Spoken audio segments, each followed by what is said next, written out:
नमस्कार, मेरा नाम शुभम गुप्ता है। मैंने इस साल सिविल सर्विस परीक्षा में छठा स्थान हासिल किया है। मैंने जब लॉ की प्रिपरेशन करी तो उसमें ऐसा कोई नहीं था कि मैंने कोई खास बुक लिस्ट फॉलो की हो। जनरली मैं एक कोचिंग में एनरोल्ड था जहाँ से मुझे जो भी नोट्स मिलते थे मैं उन नोट्स को रेफ़र किया करता था। एस्पिरेंट्स के लिए मैं ये भी बताना चाहूँगा कि जनरली जो मुझे जो समझ में है वो दो कोचिंग हैं जो जनरली काफ़ी मानी जाती हैं लॉ के लिए। एक है निर्वाणा और दूसरी है एम्बिशन।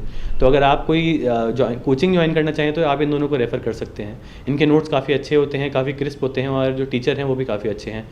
तो निर्वाणा में जब आप देखेंगे, जो मैंने ज्वाइन की थी वो निर्वाणा ज्वाइन की थी, तो उसमें जो भी नोट्स मुझे मिलते थे, जो पेपर 1 एज़ वेल पेपर 2, तो उनके लिए वो नोट्स जनरली सफिशिएंट होते थे। बट हमारा फोकस ये रहता था कि जो भी सब्जेक्ट ऐसा है जो एक्ट बेस्ड है, जैसे कि आईपीसी, सी कॉन्ट्रैक्ट एक्ट, पार्टनरशिप एक्ट, इन पे हम, और या फिर कॉन्स्टिट्यूशन इटसेल्फ, तो इन सब चीज़ों के लिए हम बेयर एक्ट पे फोकस करते थे, ना ही किसी और किताब पे।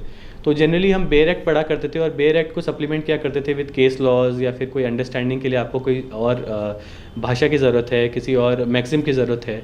तो जनरली मोडस ऑपरेंडी हमारी लॉ के लिए, मेरी लॉ की तरफ ये रहा करती थी। किताब के लिए जनरली मैंने सिर्फ apart from the notes and bare act मैंने सिर्फ 2 ही किताब फॉलो करी है। एक कॉन्ट्रैक्ट एक्ट के लिए और एक आईपीसी के लिए, और उन दोनों के लिए ऑथर सेम ही है, डॉक्टर आर.के. पांग्या। जो भी टॉपिक ऐसे थे जो मुझे बेयर एक्ट से कवर मैं नहीं कर पाता था, उनके लिए मैं डॉक्टर आर.के. पांग्या को रेफ़र किया करता था। बट बहुत ही लिमिटेड एक्सटेंट पे, बहुत ज़्यादा मैंने डॉक्टर पांग्या को भी रेफ़र नहीं किया है। उसका कारण समय भी था और कह सकते हैं कि मुझे ज़रूरत भी नहीं पड़ी थी। ऑप्शनल की तैयारी के लिए मैंने 2 स्टेज में ऑप्शनल को तैयार किया। एक तो प्रीलिम से पहले, तो मान लीजिए तकरीबन अगर आप 6 महीने पहले तैयारी शुरू करते हैं तो शुरुआत के कुछ 3 से 4 महीने आप ऑप्शनल को एटलीस्ट कोशिश करते हैं कि तकरीबन 70 से 70% सिलेबस ऐसा हो जो एटलीस्ट आपने एक बार पढ़ रखा हो, और बाकियों को आप अगर खुद से ना भी पढ़ पाए हो तो आपको पता हो कि आपको पढ़ना क्या है। तो आपका मटीरियल सॉर्टेड हो और आपने तकरीबन काफ़ी हद तक सिलेबस को 70 से 80% सिलेबस को आपने एक बार ज़रूर अपनी आंखों से निकाल लिया हो। याद आप ना भी कर पाएँ तो कोई दिक्कत नहीं है। याद आप जनरली प्रीलिम्स अगर आप क्लियर करते हैं तो प्रीलिम्स के बाद आप जब पढ़ते हैं उसको, तभी आप जनरली याद भी कर सकते हैं। तो उसमें कोई बहुत बड़ा इशू नहीं है। जो मेजर फोकस आपका पहले होना चाहिए वो समझने पे होना चाहिए और मटेरियल को सॉर्ट करने में होना चाहिए, अपने नोट्स खुद के बनाने में होना चाहिए। समय की अगर मैं बात करूं तो समय के लिए देखिए, जनरली मैं ये करता था, और मैं ये पूरी तैयारी के दौरान ही करता था, कि मैं किसी भी सब्जेक्ट को जब उठाता था तो उसके साथ किसी और सब्जेक्ट को नहीं पढ़ता था। तो मैं पेपर वाइज हमेशा मैंने तैयारी करने की कोशिश करी है, जीएस रहा हो या लॉ रहा हो। तो जैसे मैंने पेपर 1 पहले उठाया तो मैं पहले कोशिश करूँगा कि इंटरनेशनल लॉ, जो कि काफ़ी वास्ट है इन इटसेल्फ, तो मैं इंटरनेशनल लॉ को 1 हफ्ते में कोशिश करता कि पूरा ख़त्म कर दूँ और उसके बाद उसका एक टेस्ट भी लिखूँ। बहुत ज़्यादा समय मैं नहीं दे पाता था, लेकिन उसका कारण ये था कि जब मैंने पहले तैयारी करी थी तो मैंने आईपीसी की और कॉन्ट्रैक्ट की और टॉट की, स्पेशली इन 3 सब्जेक्ट्स के मैंने बहुत ही अच्छे क्रिस्प 18 या 20 पेजों में पूरे सब्जेक्ट के नोट्स बना लिए थे। तो जब मैं इवन दो मैं पहली रीडिंग पूरी किताब की किया करता था, लेकिन जब मैं रिवाइज़ करता था तो मुझे वो नोट्स बहुत हेल्प करते थे और बहुत अच्छे से मुझे एक्सप्लेन कर पाते थे कि मुझे अगर कोई सवाल पूछेगा इस पर्टिकुलर टॉपिक पे तो मैं उसे किस तरह से जवाब दूंगा और किस तरह से मैं उसको ब्रीफली अपने नोट्स के द्वारा ही प्रॉपरली 3 या 4 जो भी पेज यूपीएससी देता है आप उसमें उसको लिख पाएंगे। आंसर राइटिंग जब मैंने ऑप्शनल में अपनी करी तो उसके लिए मैं एग्ज़ाम से पहले डेफिनेटली प्रैक्टिस किया करता था, क्योंकि टाइम मैनेजमेंट एक बहुत बड़ा इशू हुआ करता था। तो जब भी आंसर राइटिंग का फॉर्मेट होता था तो मैं प्रॉपर कोई भी मॉक टेस्ट उठाया करता था, जो भी मुझे मिल जाए, ऐसा कोई मेरा प्रेफरेंस नहीं था उसमें। और उसके बाद मैं उस पेपर को प्रॉपर्ली 3 घंटे में सॉल्व करने की कोशिश करता था। और मेरी कोशिश जनरली ये रहती थी कि मैं एक सब्जेक्ट के, यानी पेपर 1 के एंड पेपर 2 के, हर पेपर के 2-2 टेस्ट एटलीस्ट सॉल्व करूँ, ताकि मुझे थोड़ी अंडरस्टैंडिंग भी हो, थोड़ा चैलेंज भी मेरा दिमाग हो कि मुझे अगर कोई ऐसा कोई क्वेश्चन हो जो मैंने ना पढ़ा हो तो मुझे किस तरह से अटैम्प्ट करना है, किस तरह से माइंड अप्लाई करना है, और साथ ही साथ मेरा टाइम मैनेजमेंट का भी इशू सॉल्व हो जाए। तो ये 2 मेरा जनरल स्ट्रैटेजी ये रहता था। मैं आपको एक एग्जांपल भी देना चाहूँगा कि कैसे मेरा आंसर का फॉर्मेट स्ट्रक्चर कैसा होता था। फर्स्ट ऑफ ऑल तो मैं पैराग्राफ फॉर्मेट, ऐसे टाइप फॉर्मेट फॉलो करता था लॉ में, स्पेशली आंसर राइटिंग में। पॉइंटर्स में मैं बहुत ज़्यादा बिलीव नहीं करता हूँ, neither in GS nor in law also. But जो मेरा ऐसे टाइप फॉर्मेट होता था, तो मैं आपको एग्जांपल देता हूँ कि मान लीजिए आपको अगर थेफ्ट पे एक आंसर लिखना है जो कि आर्टिकल 378 है आईपीसी का, तो उसको मैं किस तरह से अटैम्प्ट करूँगा। और ऐसे बहुत सारे स्ट्रेट फॉरवर्ड क्वेश्चन पेपर में आते भी हैं। तो मैं पहले लिखूंगा कि थेफ्ट के बारे में आर्टिकल 378 में बताया गया है आईपीसी के अंदर। फिर मैं बताऊंगा कि आर्टिकल 378 स्ट्रिक्टली लैंग्वेज में कहता क्या है, उसके एसेंशियल इंग्रेडिएंट्स क्या हैं, 1 2 3 4, एंड देन मैं उन इंग्रेडिएंट्स को फिर एक्सप्लेन करूंगा 1 बाय 1, और कोशिश करूंगा कि अगर जिस इंग्रेडिएंट का मैं एग्जाम्पल दे पाऊँ केस लॉ के द्वारा या फिर इलिस्ट्रेशन के द्वारा, वो मैं दूँ। तो फॉर एग्जांपल रामचरण केस एक बहुत बड़ा आइकॉनिक केस होता है थेफ्ट के लॉ के अंदर। तो जनरली ये कहा जाता है कि जो आइकॉनिक केसेस होते हैं वो आपको आंसर में ज़रूर मेंशन करने चाहिए। तो जिस भी इंग्रेडिएंट में रामचरण केस फॉल करता है, मैं उस इंग्रेडिएंट के अंदर रामचरण केस को एक्सप्लेन ज़रूर करूँगा। साथ ही साथ एक चीज़ को और ध्यान रखें कि अगर कोई एक्सेप्शन है तो एक्सेप्शंस को ज़रूर मेंशन करें, और कोई एक्सप्लेनेशन है तो एक्सप्लेनेशन को ज़रूर मेंशन करें। इन्हीं चीज़ों की वजह से आपका बेयर एक्ट की रीडिंग बहुत इंपॉर्टेंट हो जाती है, क्योंकि बेयर एक्ट में ये चीज़ें बहुत ही क्रिस्पली प्रिसाइजली आपको सीधा सीधा लिखी हुई मिल जाती हैं। तो आपको हमेशा ये बहुत अच्छे से ध्यान रहेगा कि ये मुझे एक्सप्लेनेशंस और एक्सेप्शंस लिखने हैं, और आपके भूलने के चांसेस कम हो जाते हैं। लॉ के लिए देखिए कोई टेस्ट सीरीज़ मैंने नहीं ज्वाइन की थी, तो टेस्ट सीरीज़ का मुझे लगता भी नहीं है कि बहुत ज़्यादा कोई महत्व है लॉ के स्पेशली ऑप्शनल के अंदर।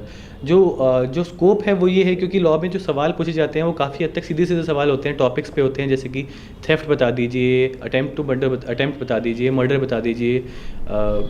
ये सब बिल्कुल जो सीधे सीधे टॉपिक्स होते हैं उनके बारे में आपसे सवाल पूछा जाता है। इंटरनेशनल लॉ भी ऐसे ही होता है, एंड कॉन्स्टिट्यूशन भी ऐसे ही होता है। लेकिन जो चीज़ समझने की है वो ये है कि आप अपना स्कोर किस तरह से अच्छा ला सकते हैं लॉ में। तो उसके लिए जो मैंने आपको स्ट्रक्चर बताया है अभी कुछ पिछले सवाल में, कि आप इस तरह से स्ट्रक्चर को फॉलो करने की कोशिश करें। एक्सप्लेनेशन एक्सेप्शंस पे फोकस करें, केस लॉस पे फोकस करें, एग्जांपल्स पे फोकस करें।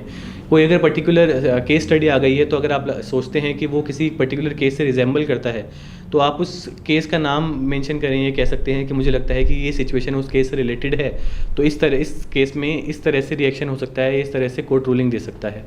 तो इन सब चीज़ों को इस तरह से आप अटेम्प्ट करें।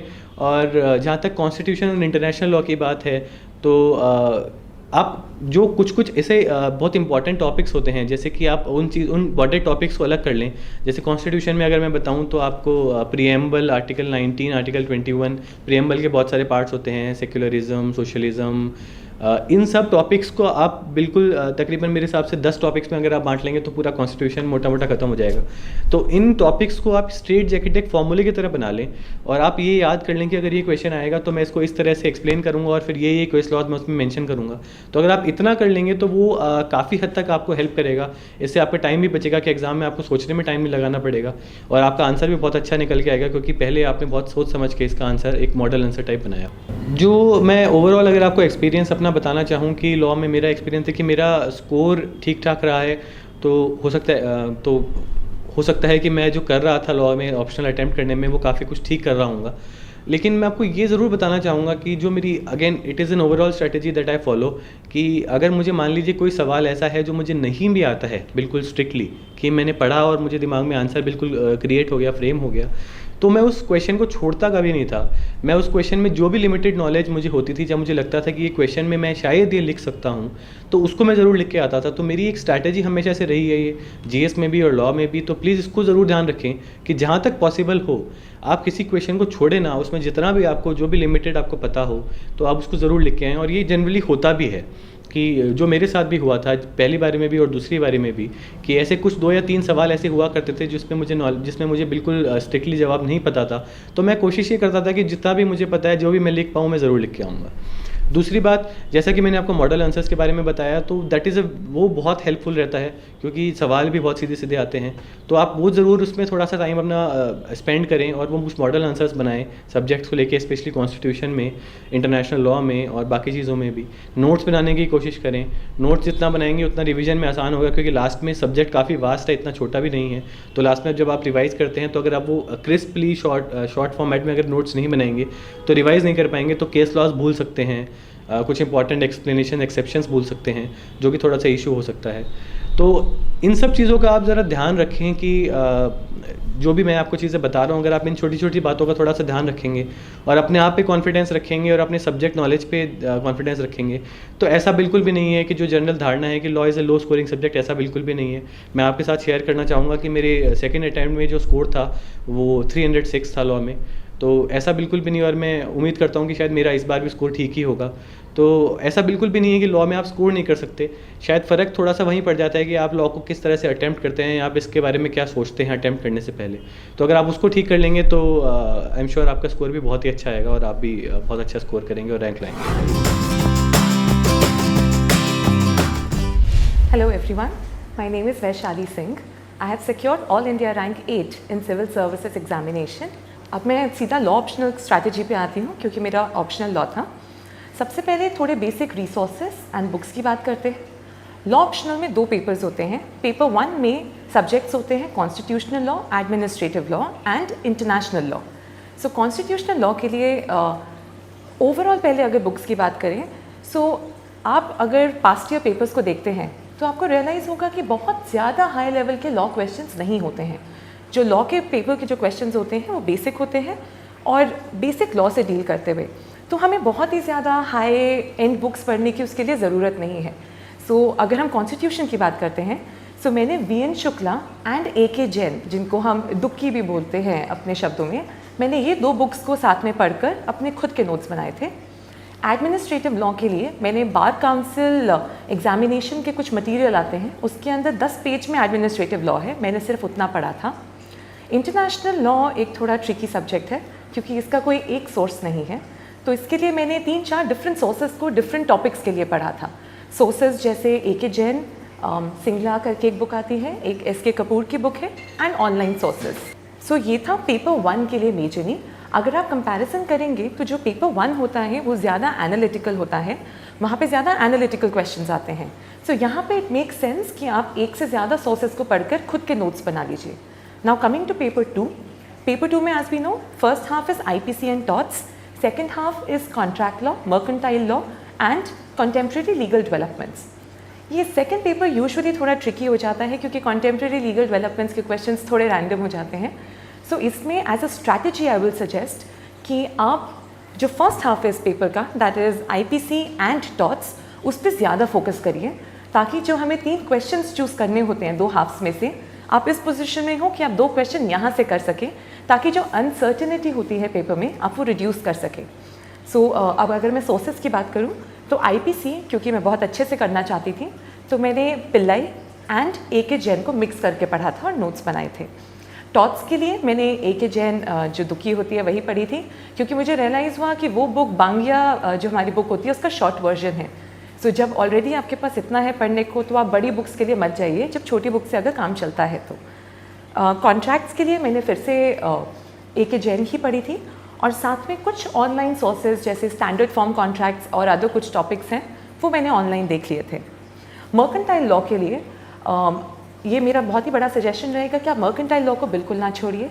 इसमें usually sale of goods act, negotiable instruments act और एजेंसी जैसी टॉपिक्स कवर होते हैं और ये बहुत स्कोरिंग होते हैं एंड सिंपल टू अंडरस्टैंड है। इनके लिए आपको मार्केट में या ऑनलाइन अलग अलग कुछ कोचिंग इंस्टीट्यूट्स के छोटे छोटे बुकलेट्स मिल जाएंगे, ऐसे 15-15, 20-20 पेजेस की। आप वो बुकलेट्स लेके वहाँ से पढ़ सकते हैं या फिर इनकी एक कंबाइंड बुक भी आती है ए.के. जैन की, आप वो भी ले सकते हैं। एंड फाइनली जो कंटेम्प्रेरी लीगल डेवलपमेंट है, ये सबसे ज़्यादा कंटेम्प्रेरी एरिया वाला टॉपिक है जहाँ से अलग अलग एरिया से टॉपिक उठ के आते हैं एंड पर यूपीएससी ने आपको एक ऑलरेडी लिस्ट प्रोवाइड कर रखी है, तो आप वो सारे टॉपिक्स ऑनलाइन पढ़ सकते हैं। मैंने ऑनलाइन ही पढ़ा था, जैसे कि मैंने IPR and competition law, Nishith Desai associates करके एक लॉ फर्म है, उनके PDFs आते हैं, वो बहुत ही कॉम्प्रिहेंसिव PDFs हैं एंड आप वहाँ से ये सब सोर्सेज पढ़ सकते हैं। ये थी मेरी पूरी बुक लिस्ट लॉ की। Now coming to answer writing for law papers specifically, if you analyse past year के कुछ पेपर्स, देन 2 तरह के क्वेश्चंस आते हैं लॉ के पेपर में। वन इज़ एप्लीकेशन बेस्ड, जो थोड़े कम होते हैं, वो पेपर 2 में ज़्यादा मिलते हैं, एंड दूसरे थ्योरेटिकल या फिर क्रिटिकल एनालिसिस जैसे क्वेश्चंस आते हैं। अगर हम सबसे पहले एप्लीकेशन बेस्ड क्वेश्चंस की बात करते हैं, मैं आपको एग्जांपल के साथ दूंगी तो आपको शायद बेटर समझ में आएगा। 2018 का जो पेपर था इस साल का, जिसमें पेपर 2 में IPC के अंडर एक फैक्ट सिचुएशन थी गैंग रेप जो ऑफेंस है उसके ऊपर, एंड उसके अंदर उन्होंने एक पूरा फैक्ट सिचुएशन दिया था and we had to decide the liability of different participants in that offence. ऐसे सिचुएशंस और ऐसे केसेस के अंदर मेरा पैटर्न होता था कि एग्जामिनर को बहुत ही क्लियरली एक केस लॉ की तरह वो टॉपिक समझ में आए। I used to go start like I used to give facts in brief in 2 lines. उसके बाद I used to mention the issues. Issues are essentially what has been asked in the question. For example, here the issue was what is the liability of so and so persons. Then before coming to the facts directly, आपको examiner को उस area का पूरा law समझा देना चाहिए। तो third part of such an answer should be the legal position, जिसके अंदर आप सेक्शन नंबर्स लेके आइए आईपीसी से, आप डिफरेंट केस लॉज लेकर आइए, ताकि एक एग्जामिनर को ये पता चल जाए कि आपको पूरा लॉ इस पे आता है। क्योंकि कभी कभी ऐसा हो सकता है कि एप्लीकेशन में हम गलती कर दें, पर अगर आपको लॉ पता है तो एग्जामिनर आपको मार्क्स देंगे। फिर आपका लास्ट पार्ट होना चाहिए application of the law to the fact situation and your conclusion. So इधर आप बोलेंगे कि जैसे as has been mentioned above, this is the legal position and applying such legal position to the laws, this is what should be the result. So ये मेरा pattern है, I think most हम लोगों का पैटर्न होता है towards application based questions. Now coming to theoretical questions. Theoretical questions सबसे ज़्यादा होते हैं, इनको आंसर करने के लिए 2 स्ट्रैटेजीज़ हैं।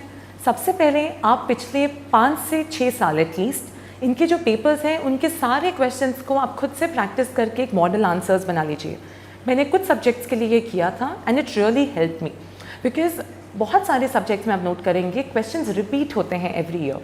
सो you should not miss out on a chance where you've already prepared a set of say 10, 20, 30 questions जो एज इट इज़ उठ के पेपर में आप लिख सकते हैं। और अगर आप अब स्पेसिफिकली आंसर राइटिंग की बात करें, so I give you again an example.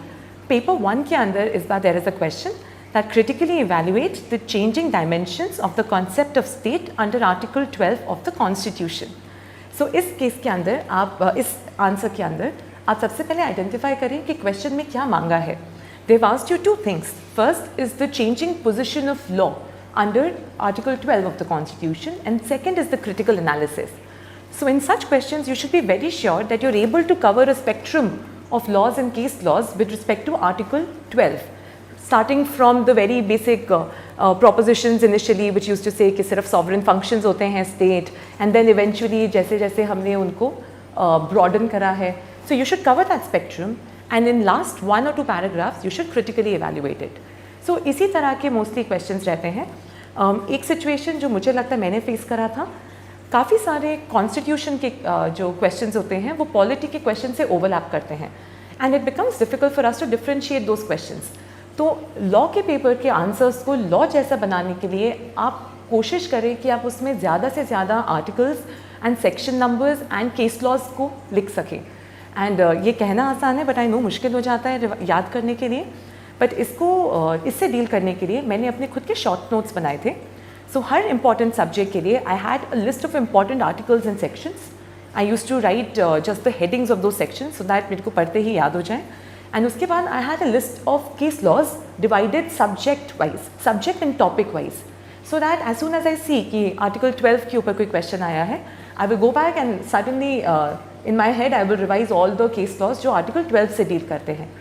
So specially law के लिए I think having a case list and a list of section and article numbers will really help you for making your answers a proper legal answer, because it should be filled with authorities. Now coming to the question of answer writing practice and test series, थोड़ा unfortunately I do मतलब law की series उतनी ज़्यादा available नहीं है market में, but there are some institutes जो series देते हैं and आप उन institutes को join कर सकते हैं। बट मुझे ऐसा लगता है कि लॉ के लिए अगर आप सेल्फ प्रैक्टिस करते हैं और आप खुद के आंसर्स को पढ़ कर अगर कंपेयर करते हैं, कुछ बुक्स में मॉडल आंसर्स भी दिए होते हैं, तो पास्ट ईयर पेपर्स से बेटर प्रैक्टिस लॉ ऑप्शनल के लिए नहीं हो सकती है। सो आई डोंट थिंक कोई टेस्ट सीरीज ज्वाइन करना is essential, but you can. मैंने ज्वाइन करी थी बिकॉज मुझे प्रैक्टिस चाहिए थी, तो आप कर सकते हैं। नाउ कमिंग ऑन कोचिंग और सेल्फ स्टडी.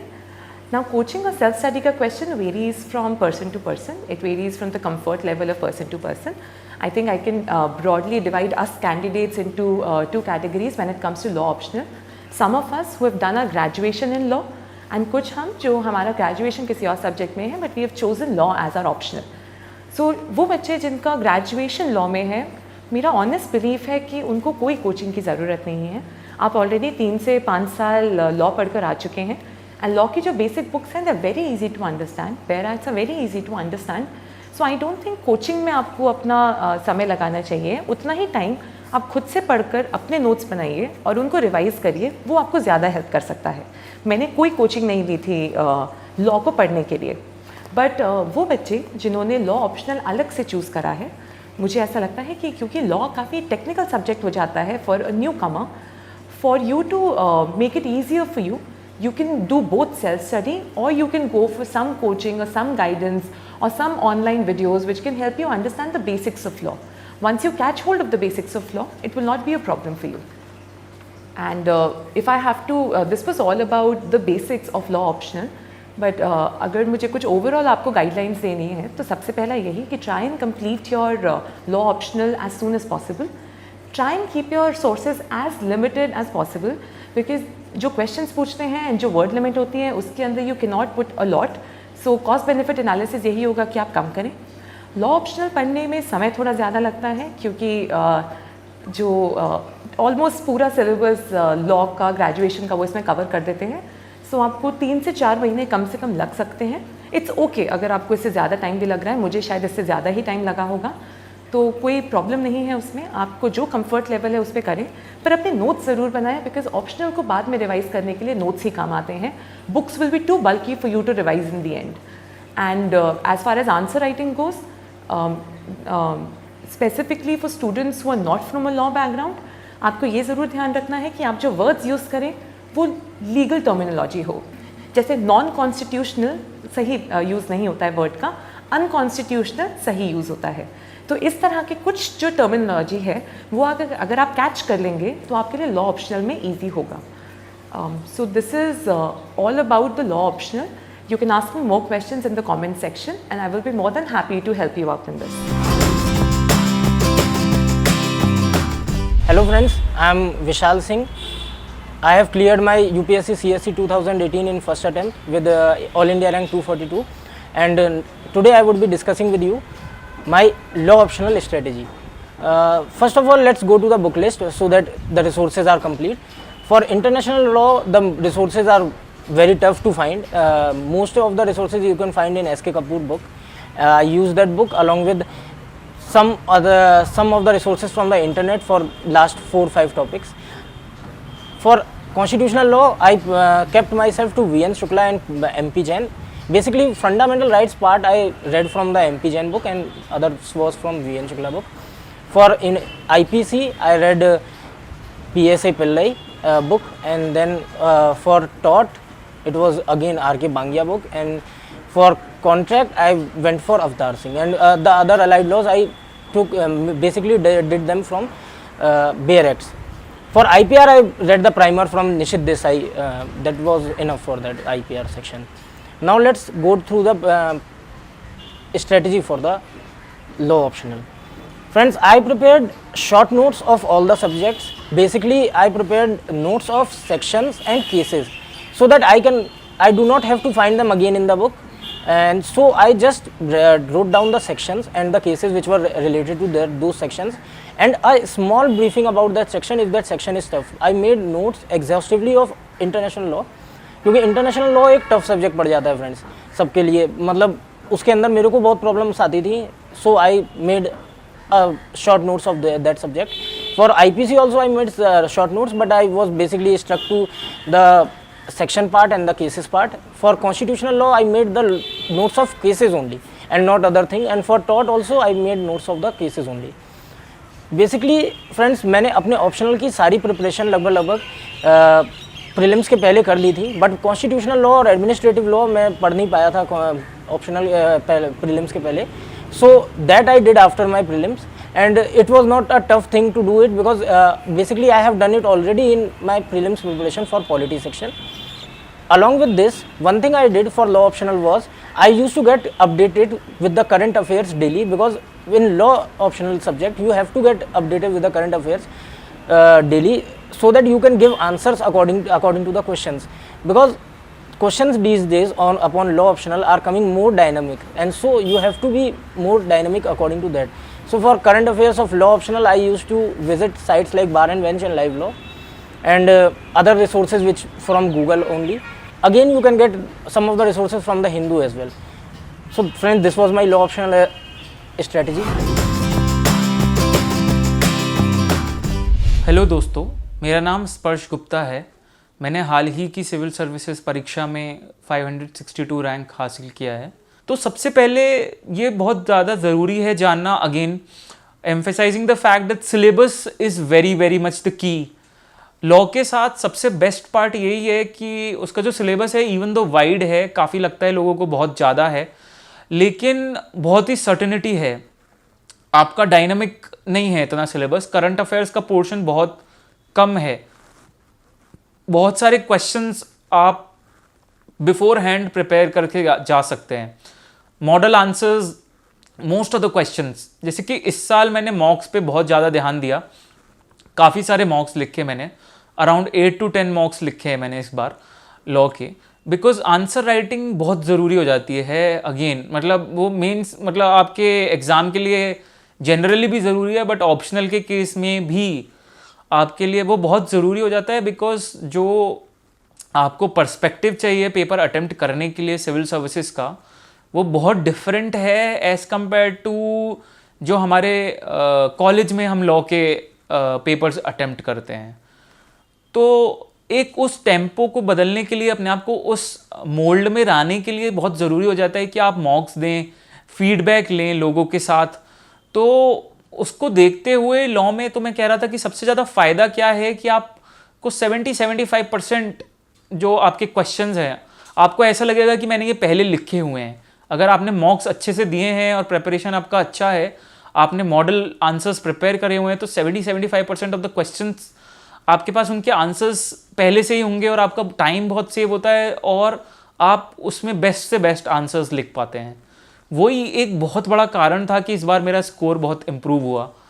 साथ ही साथ ये बहुत ज़रूरी है कि लॉ का जो सिलेबस है वो काफ़ी सारा जीएस के साथ ओवरलैप होता है, और लॉ ऐसा सब्जेक्ट है जो आपको बहुत ही यूज़फुल रहता है, क्योंकि आपको फ्यूचर में भी अपना लॉ का ही यूज़ करना है वाइल इम्प्लीमेंटिंग पॉलिसीज़ और वाइल पॉलिसी फॉर्मुलेशन। उसमें लॉ का रोल सबसे ज़्यादा होता है, rule making, bylaws, delegation, ये सब आपका एडमिनिस्ट्रेशन का बहुत इंपॉर्टेंट पार्ट है।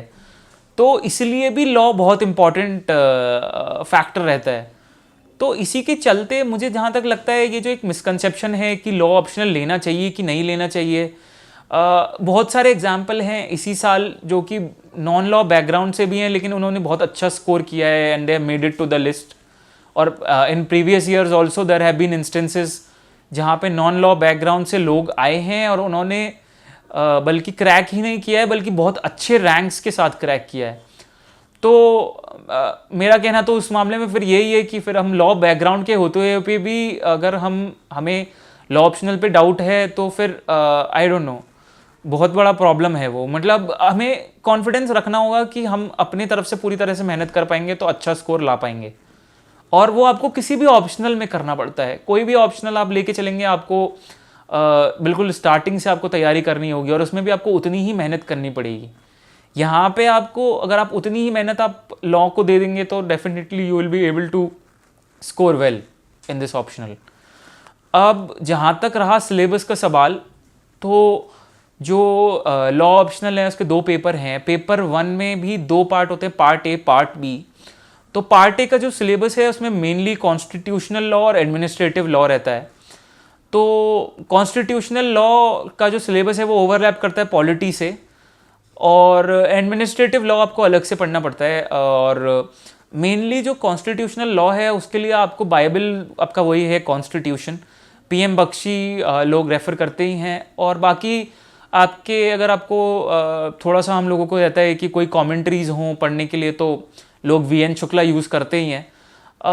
बट मेरा मानना वही है कि आपका जो अप्रोच रहना चाहिए वो सिलेबस के अकॉर्डिंग होना चाहिए। कमेंट्रीज़ हम पढ़ जरूर सकते हैं, पर उसका जो हमारा प्रिपरेशन है उसे हमें मोल्ड करना पड़ेगा in a way that it suits your syllabus, because very different in the way you need to prepare for civil services का law optional and what you prepare in your law colleges.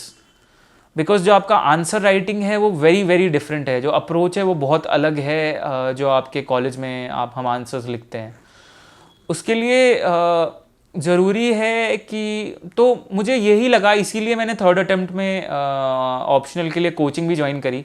Actually law optional का सबसे बड़ा drawback यही है कि ज़्यादा आपको guidance available नहीं है मार्केट में। कुछ ही इंस्टीट्यूट्स हैं जो लॉ ऑप्शनल की कोचिंग देते हैं, उनमें से एक निर्वाणा IAS अकेडमी है जहाँ से मैंने अपनी लॉ ऑप्शनल की कोचिंग ली है। और बहुत हद तक इस साल का जो मेरा इम्प्रूवमेंट रहा है लॉ ऑप्शनल में, वो मैं उन्हीं को डेडिकेट करूँगा, because they are very very extremely good, briefly they cover the syllabus, जो भी इंपॉर्टेंट पोर्शंस है वो कवर करते हैं और बहुत ही ब्रीफ मैनर में, बिकॉज आप कमेंट्रीज नहीं पढ़ सकते, मतलब इट्स नेक्स्ट टू इम्पॉसिबल कि आप 1500-2000 पेजेस की कमेंट्रीज आप इस एग्ज़ाम के लिए पढ़ें, अदरवाइज आप अपना जीएस और बाकी और एरियाज़ पे ध्यान ही नहीं दे पाएंगे। तो इसीलिए मुझे लगता है कि कहीं ना कहीं कोचिंग का रोल बड़ा इम्पॉर्टेंट हो जाता है, specially when it comes to law optional. Nirvana के अलावा आपका एम्बिशन लॉ है, मैंने रिसेंटली एक डायस लॉ अकेडमी करके सुना है, जो कि अच्छा लॉ ऑप्शनल का कोचिंग प्रोवाइड करते हैं। That I have gotten a few reviews from other people who have cleared. मेरा खुद का कोई ज़्यादा एक्सपीरियंस नहीं रहा है उसका, बट जहाँ तक निर्वाणा का सवाल है तो मेरा एक्सपीरियंस बहुत ही अच्छा रहा है। वहाँ पे आपको एक तो जो अटेंशन एक चाहिए वो मिलता है, और उसके अलावा बहुत सारी जो चीज़ें हैं जो हम मिस कर देते हैं while preparing for this optional अपने आप से, वो उस पर बहुत अच्छे से फोकस कर पाते हैं। मर्केंटाइल लॉज है, आपका कंटेम्पररी लीगल डेवलपमेंट्स है, ये ऐसे एरियाज़ हैं जो कैंडिडेट स्किप कर देते हैं, वो छोड़ देते हैं, लास्ट में जल्दी से पढ़ लेंगे, थोड़ा सा बस स्किम थ्रू करेंगे इनको चीज़ों को और आंसर लिखाएंगे।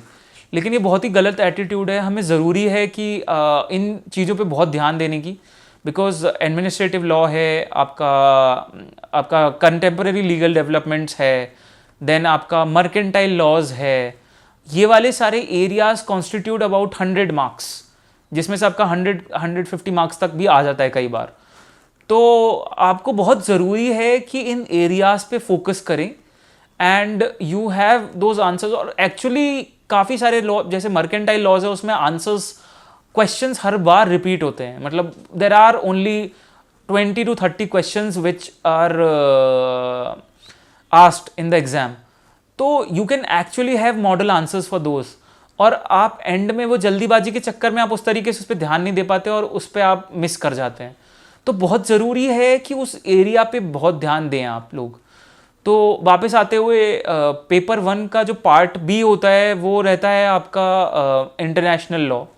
वो एक एरिया है अपना जो काफ़ी थोड़ा डायनेमिक है। बाकी काफ़ी सारे लोग एसके कपूर रेफ़र करते हैं, पर मैंने अपने इस वाले अटेम्प्ट के लिए निर्वाणा पे ही रिलाई किया। निर्वाणा के जितना भी हैंडआउट्स नोट्स मिले मेरे को, और वो काफ़ी हेल्पफुल भी थे क्योंकि वो ब्रीफ भी थे अगेन, और जितना ज़रूरी था उतना ही उसमें मटेरियल था। और उसके साथ ही साथ आंसर राइटिंग उसमें बहुत ज़रूरी था, क्योंकि इंटरनेशनल लॉ में आपको जो क्वेश्चन पूछ रहा है उसको अंडरस्टैंड करके उसको आंसर करना बहुत ज़रूरी है। जैसे कि अगर आपसे पूछा जा रहा है कि भाई जो डुअलिज्म थ्योरी है इंटरनेशनल लॉ और म्युनिसिपल लॉ की, उसको एक्सप्लेन करो, तो आपको स्पेसिफिकली उसी पे फोकस करना है, रादर देन आप चारों थ्योरीज उसके ओवरलैप की बताएं। तो वो बहुत इंपॉर्टेंट की है कि एक्चुअली वो पूरे पेपर में ही इंपॉर्टेंट है हमारे ऑप्शनल में, कि rather than answering the topic we need to really focus on the fact that we need to answer the question.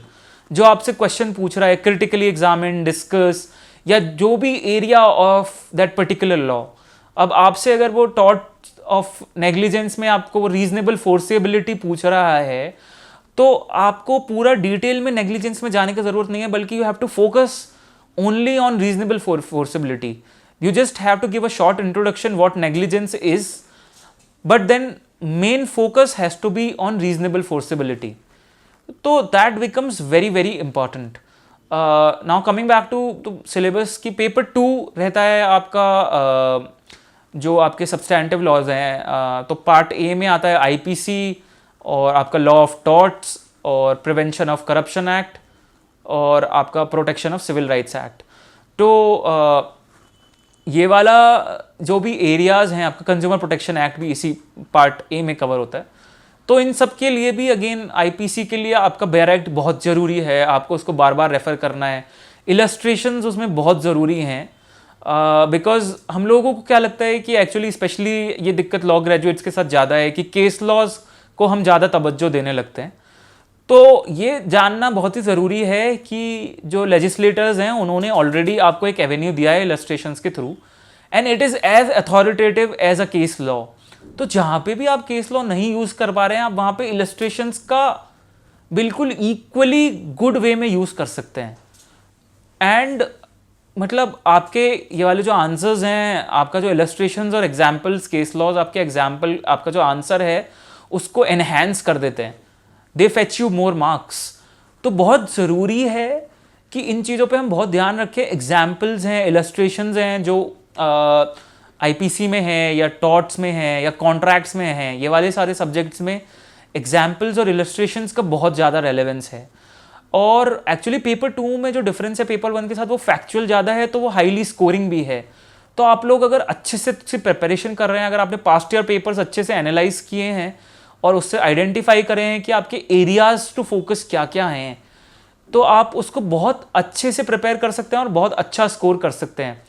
I remember 2017 में one of the aspirants had scored 180 marks in paper 2 itself, which is मतलब unheard of. तो that is the amount of marks that you can score in paper 2 if you can prepare that well. बाकी जो law of torts है, तो आपका RK Bangia book है ही, जो लोग रेफ़र करते हैं, उसका समरी भी है पीछे, तो आप उसको रेफ़र कर सकते हैं। आपको वो शॉर्ट में आपको बहुत जल्दी अगर रिवाइज करना हो तो बहुत हेल्पफुल रहता है। कुछ एरियाज़ हैं जो हम स्किप कर देते हैं कई बार। I think remoteness of damage एक टॉपिक है, वो सर ने हमें स्पेसिफिकली बोला था कि देख के जाना, कोई पता नहीं चलता ऐसी रेमेडीज़ क्या क्या होती हैं डिफरेंट टाइप की टॉट्स में। ये वाली सारी चीज़ें हम स्किप कर देते हैं कई बार। और इस बार फॉर्चुनेटली और अनफॉर्चुनेटली फॉर अदर पीपल, मतलब जिन्होंने नहीं पढ़ा होगा, रिमोटनेस ऑफ डैमेज का डायरेक्ट क्वेश्चन आया था। तो मतलब ये बहुत ज़्यादा ध्यान देने की ज़रूरत है कि हम कोई भी टॉपिक छोड़ें ना।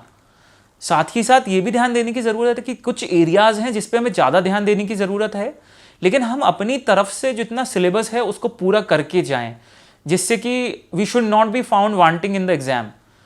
तो उस पर बहुत ज़्यादा ध्यान देने की ज़रूरत है। छोटे छोटे जैसे एरियाज़ हैं, प्ली बार्गेनिंग, आपका सिविल राइट्स एक्ट है या करप्शन एक्ट है, कंज्यूमर प्रोटेक्शन एक्ट है, इसमें आपको लेजिस्लेशंस और जो भी मटेरियल रेफ़र करने की ज़रूरत है डेफिनेटली करके जाएं।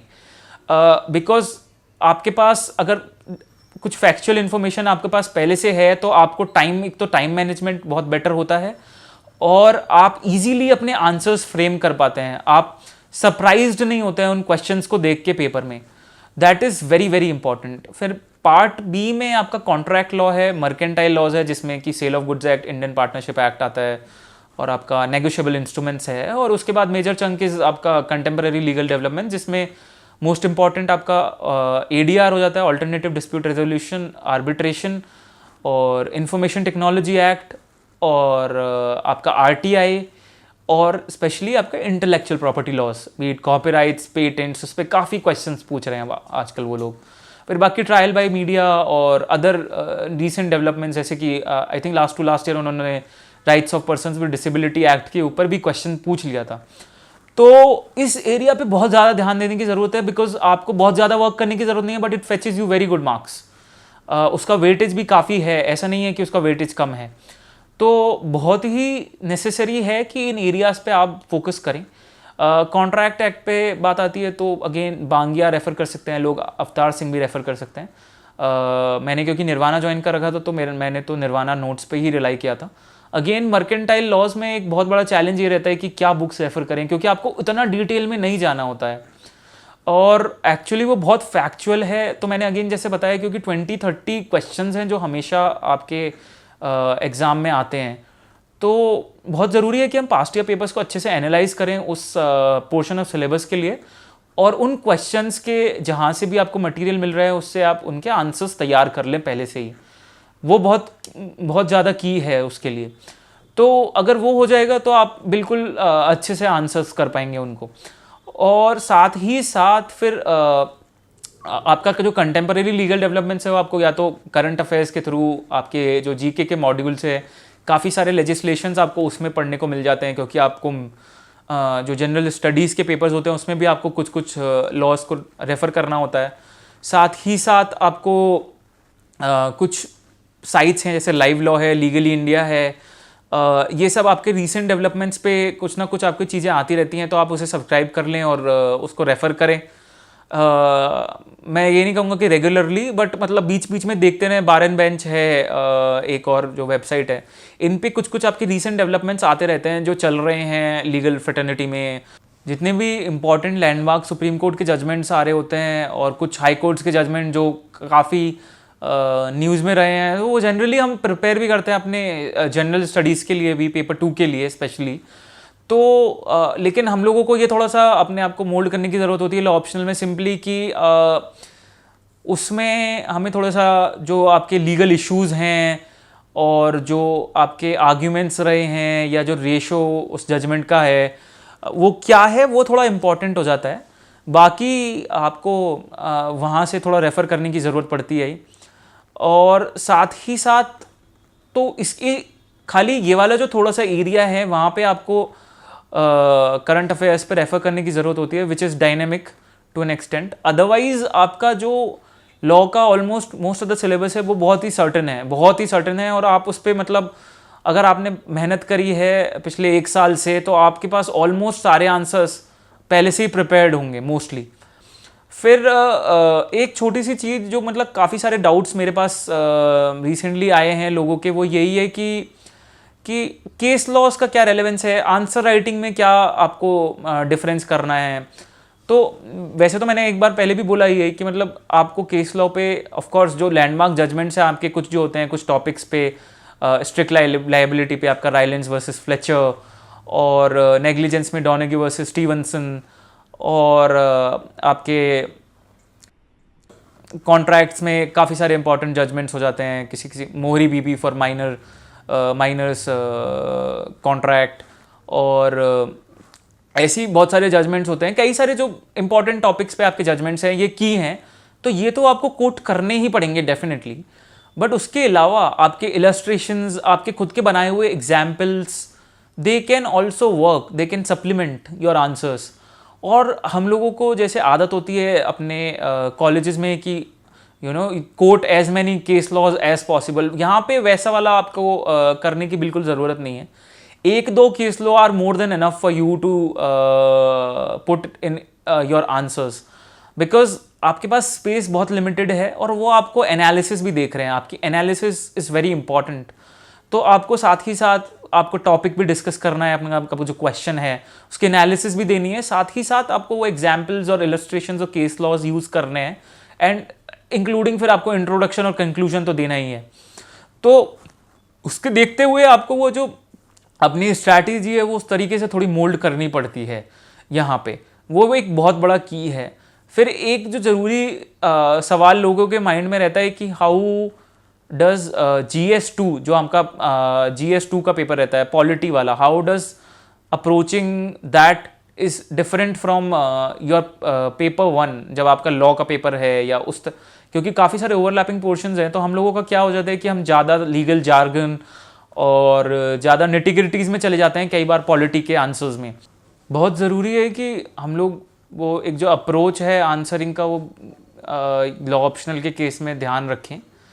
साथ ही साथ आप लोग ये बहुत इम्पॉर्टेंट है क्योंकि कई बार आपके आंसर्स को एक एस्थेटिक वैल्यू मिल जाती है। कई बार जैसे पेपर 1 में स्पेशली ये बहुत हेल्प किया था मेरे को। कुछ क्वेश्चंस में आप अपने फ्लो चार्ट्स बना सकते हैं। जैसे फॉर इंस्टेंस आपसे कोई सोशल जस्टिस का क्वेश्चन पूछ रहा है, तो आप ऐसे कुछ ट्रायंगुलर टाइप बना के आप लिख सकते हैं सोशल जस्टिस, क्योंकि आपका जो आर्टिकल 14, 19 और 21 है वो बेसिकली आपका बेस है on which the whole principle of social justice is based. या फिर ऐसा भी बोल सकते हैं कि अगर कुछ और एक क्वेश्चंस में आपका हो सकता है कि फंडामेंटल राइट्स, DPSPs और fundamental rights are 3 pillars of your किसी भी क्वेश्चन में, मतलब आपके अगर ये यूज़ हो सकते हैं, या उस तरीके की कुछ भी चीज़ें हैं जहाँ पे आप कहीं पे भी आप फ्लो चार्ट या पॉइंट्स में आप कुछ भी बना सकते हैं, वो आपके आंसर को एक एस्थेटिक वैल्यू प्रोवाइड करता है। जहाँ तक रहा सवाल पॉइंट्स में लिखने का, पैराग्राफ में लिखने का, ये बहुत ही एक फ्लेक्सिबल स्ट्रैटेजी रहनी चाहिए सभी की। मुझे लगता है कहीं पे भी आपको रिजिड होने की ज़रूरत नहीं है कई बार, क्योंकि क्या होता है कि पॉइंट्स में लिखने के चक्कर में हम कुछ भी एक्स्ट्रा लिखने एक्स्ट्रा पॉइंट्स बनाने में लग जाते हैं, जो कि टाइम वेस्टिंग भी रहता है और आपको आपका आंसर भी बहुत इनकम्प्लीट और हैफेजार्ड सा लगता है। कई बार कुछ क्वेश्चंस की ऐसी रिक्वायरमेंट भी हो सकती है, आपको बोलेगा क्रिटिकली एग्जामिन, तो वहाँ पे आपको क्रिटिक करना है, तो वहाँ पे इट्स बेटर कि आप you right it in paragraphs. तो और ये बहुत ही फ्लेक्सिबल अप्रोच है, मतलब it depends on your convenience और योर कंफर्ट लेवल, तो वो बहुत ज़रूरी हो जाता है। बाकी लॉ ऑप्शनल में सबसे इम्पॉर्टेंट यही है कि आप CLD को ना छोड़ें, मर्केंटाइल लॉज पे बिल्कुल ध्यान रखें। जो भी ये छोटे छोटे एरियाज़ हैं इस पे बहुत ध्यान रखने की ज़रूरत है। आंसर राइटिंग जितने ज़्यादा से ज़्यादा कर सकते हैं उतना बहुत इंपॉर्टेंट है।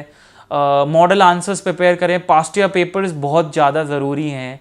ओवर एम्फसाइज करने के साथ साथ मतलब ओवर एम्फसाइजिंग नहीं करता, लेकिन मतलब बहुत ज़रूरी है कि आप पास्ट ईयर पेपर्स को रेफ़र करें, because as I told before बहुत सारे क्वेश्चंस आपको वहीं से मिल जाते हैं। तो यही सारी चीज़ें हैं जो हमें ध्यान रखने की ज़रूरत है लॉ ऑप्शनल के केस में। All the best to everyone for these upcoming mains and thank you.